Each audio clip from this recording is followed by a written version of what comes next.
मंगेश काळोखे हत्या प्रकरणावरून शिवसेनेचे आमदार महेंद्र थोरवेंनी गंभीर आरोप केलेत। मंगेश काळोखे यांच्या हत्या प्रकरणात राष्ट्रवादीचे रायगड जिल्हाध्यक्ष सुधाकर घारे आणि जिल्हा प्रवक्ते भरत भगत यांच्यासह 8 जणांवर गुन्हा दाखल करण्यात आला आहे। मंगेश काळोखे यांच्या हत्येचा कट खासदार सुनील तटकरेंच्या सुतारवाडीतील निवासस्थानी रचण्यात आला असा दावा थोरवेंनी केला। यावर सुनील तटकरेंनी ही प्रतिक्रिया दिली। रायगडचं राजकारण आपण पाहताय की रक्तरंजित राजकारण सुनील तटकरे सत्तेमध्ये आलेपासून सत्तेचा माज आणून आज खऱ्या अर्थाने आता पाहिलं तर बीड नंतर जर महाराष्ट्रामध्ये रायगडचा आका हा सुनील तटकरे आणि याच्या माध्यमातून माझ्या कार्यकर्त्यांना जीवे मारण्यात त्या ठिकाणी येत आहे। अशा पद्धतीचं कृत्य त्यांनी दडपशाहीने दादागिरीने दहशतीने सुरू केलेलं आहे। हत्या प्रकरणाशी सुधाकर घारेंचा संबंध नसेल असं सुनील तटकरेंनी म्हटलं होतं आणि यावरनं तटकरेंवर थोरवेंनी टीका केली। इतर बाबतीमध्ये जे बोललं जात आहे ते तथ्यहीन आहे असं माझं स्वतःचं मत आहे। म्हणजे ज्यावेळेला एखाद्या बाबतीमध्ये तपास चालू असतो त्यावेळेला त्या संदर्भातलं मतप्रदर्शन करणं उचित नसतं। मला विश्वास आहे की सुधाकर घारे जे माझे राष्ट्रवादी काँग्रेस पक्षाचे अध्यक्ष आहेत त्यांचा या प्रकरणाशी दुरान्वय संबंध नसेल, पण शेवटी तपास चालू असल्यामुळे तपासला इन्फ्लुएन्स होईल असं कुठलंही वाक्य मी त्या ठिकाणी बोलणार नाही। सुनील तटकरे त्या ठिकाणी स्टेटमेंट करतोय की सुधाकर घारेचा याच्यामध्ये हात नाही, तर सुनील तटकरे यांनी इन्व्हेस्टिगेशन केलं का? ह्याचा अर्थ हे सगळं प्री प्लॅनिंग आहे की सुनील तटकरेला वाटेल ते त्यांनी स्टेटमेंट द्यायचे आणि मोकळे व्हायचं, राजकीय दबाव टाकायचा अधिकाऱ्यांवर, SP पासून IG पासून सगळ्यांच्यावरती। परंतु ह्याच्यामध्ये हे पूर्णपणे प्री प्लॅन आहे। मंगेशची हत्या करण्याची हिंमत रवी देवकर या कुटुंबाची या ठिकाणी नाहीच आहे। हे सगळेजण राष्ट्रवादीच्या यांनी सुधाकर घारेंनी आणि यांनी सगळ्यांनी ताकद देऊन भरत भगत हा रवी देवकरचा मित्र आहे। तर तटकरे रायगडचे आका असल्याची टीका थोरवेंनी केली आहे। मी या ठिकाणी जाहीरपणे सांगतो, ही जी काही घटना घडलेली आहे याच्या 2 दिवस अगोदर रवी देवकर हा SN जोशी अलिबागच्या वकिलांकडनं तो सरकारी वकील त्यांच्याकडे आहे त्यांच्याकडून थेट सुतारवाडीला गेलेला होता आणि सुनील तटकरेंशी बसलेला होता आणि सुनील तटकरेंशी डिस्कस करून या सगळ्यांनी प्री प्लॅन करूनच या ठिकाणी मंगेशची हत्या या ठिकाणी करण्यात आलेली आहे। रवी देवकर हा सुतारवाडीला गेलेला होता याची सुद्धा पोलिसांनी त्या ठिकाणी चौकशी करावी। हा रायगडचा आका आहे सुनील तटकरे। त्यांना काय बोलायचं असेल ते बोलू द्या। आज त्या घटनेचं गांभीर्य लक्षामध्ये घेता या विषयावरती मी अधिक काय बोलू इच्छित नाही। कोणाला काय बोलायचं ते बोलू द्या, कारण आजचा दिवस मी या बाबतीमध्ये अतिशय संवेदनाशील त्या ठिकाणी आहे। या सगळ्या घटनेचा तपास शीघ्रगतीने व्हावा, शक्य झालं तर मुख्यमंत्री महोदयांनी SIT नेमावी। कधीपासून त्या दोघांच्यात काय अंतर होतं किंवा काय होतं किंवा घटना घडल्यानंतर कोण कोणाच्या जवळ काय बोललं सगळा पूर्णपणे तपास केला जावा, मग बोलू आपण काय बोलायचं ते।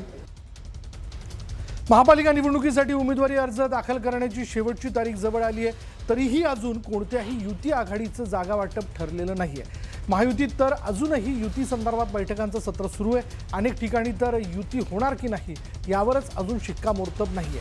शिवसेना भाजपमध्ये तर मुंबई, ठाणे, कल्याण, डोंबिवलीतील जागा वाटपावर रस्सीखेच सुरू आहे। महायुतीच्या समन्वय समितीची रंगशारदा इथं बैठक पार पडते।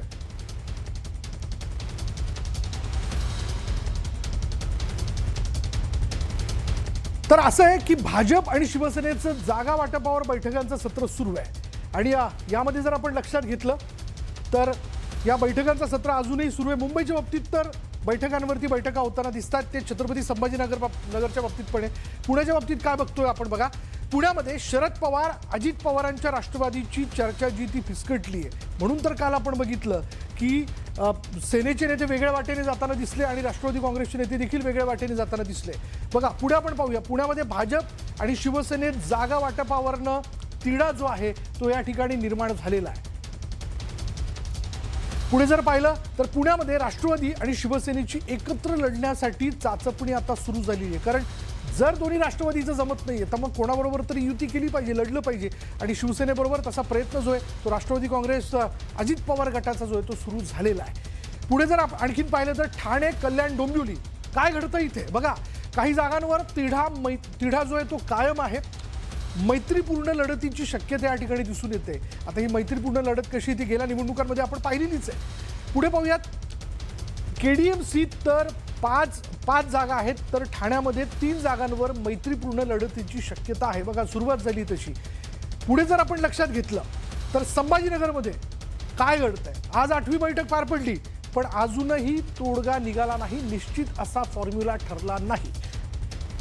युतीचा चेंडू वरिष्ठ नेत्यांच्या कोर्टात गेलेला आहे. जे काही त्याच्यामध्ये कॉम्प्लिकेशन्स क्रिएट झालेले आहेत किंवा जिथे कुठे अडलेलं आहे घोडं, ते सगळे मुद्दे वरिष्ठांपर्यंत पाठवण्यात आलेले आहेत. आणि नाशिक महत्त्वाचा मुद्दा, भाजपचा स्वबळाचा नारा या ठिकाणी आहे. त्यांनी अगोदरच दिला आणि 122 जागांची तयारी त्यांनी सुरू केलेली आहे. पुढे शिवसेना जाणो, पण आम्ही आमची भूमिका स्पष्ट करतो असं त्यांनी म्हटलंय. शिवसेनेने 45 जागांचा प्रस्ताव जो आहे तो दिलेला होता, पण तो भाजपकडनं अमान्य करण्यात आलेला आहे. पण या सगळ्या चर्चेवरनं, जागावाटपाच्या तिढ्यावरनं मुख्यमंत्री देवेंद्र फडणवीस काय म्हणतात पाहूया. वाटपाच्या संदर्भात अतिशय सकारात्मक चर्चा चाललेली आहे. मला अपेक्षा आहे की लवकरच तो सुटेल. आमचे अध्यक्ष रवींद्र चव्हाण असतील, बावनकुळे साहेब असतील, आशिष शेलारजी, अमित साटमजी आणि प्रत्येक त्या महानगरपालिका क्षेत्रातले आमचे जे प्रमुख लोक आहेत हे चर्चा करतायत. काल रात्री मी माहिती घेतली तर अतिशय सगळीकडे सकारात्मक चर्चा आहे. त्यामुळे युती होईल, महायुती होईल, काही अडचण वाटत नाही. ठाकरेंची शिवसेना आणि मनसे यांच्यात अजूनही भांडूप, दादर, माहीम या जागांवर वाद असल्याचं दिसून येत आहे. आज पुन्हा एकदा दोन्ही पक्षाच्या नेत्यांमध्ये मातोश्रीवर बैठक पार पडली आहे.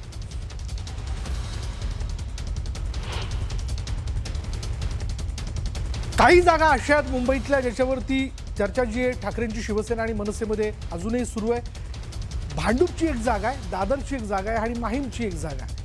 त्यातल्या त्यात जसं बघायला गेलं तर दादर आणि माहीमची जागा जी आहे ती दोन्ही बाजूने प्रतिष्ठेची करण्यात आलेली आहे. यावरनं जर आपण पाहिलं तर वॉर्ड क्रमांक 194 या विषयावरनं ही जागा सेनेला सुटली, म्हणजे ठाकरेंच्या गटाला सुटली. त्यावरनं देखील मनसेचे एक नेते म्हणजे धुरी जे आहेत ते नाराज झाल्याचं कळतंय. काल त्यांनी त्याबद्दलची नाराजी नॉट रिचेबल होऊन व्यक्त केलेली होती. प्रत्यक्ष माध्यमांशी काही त्यांनी याबद्दल मोकळेपणाने चर्चा करून किंवा प्रतिक्रिया देऊन त्यांनी त्यांचं म्हणणं मांडलेलं नाही आहे. पण भांडूप, दादर आणि माहीम या 3 जागा अशा आहेत, यावरती अजूनही दोन्ही गट एकत्र आले, दोन्ही भाऊ एकत्र आले, पण चर्चा सुरू आहे, वाद अजूनही आहे. युतीची बोलणी आहेत. युतीच्या बोलण्यामध्ये युतीमध्ये काही जागा द्याव्या लागतात, काही जागा घ्याव्या लागतात. ही देवाणघेवाण आहे.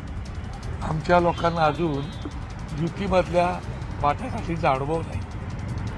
आम्ही आमचा जो काय थोडा अनुभव आहे त्या अनुभवाप्रमाणे युतीची वाटाघाटी आम्ही करतो आहोत. त्याच्या जेवढ्या वादात पाडून घेता येतील तेवढा पाडून घेण्याचा प्रयत्न आम्ही करतो आहोत. आता वेळ झाली का ब्रेकची? ब्रेक घेऊयात. पहा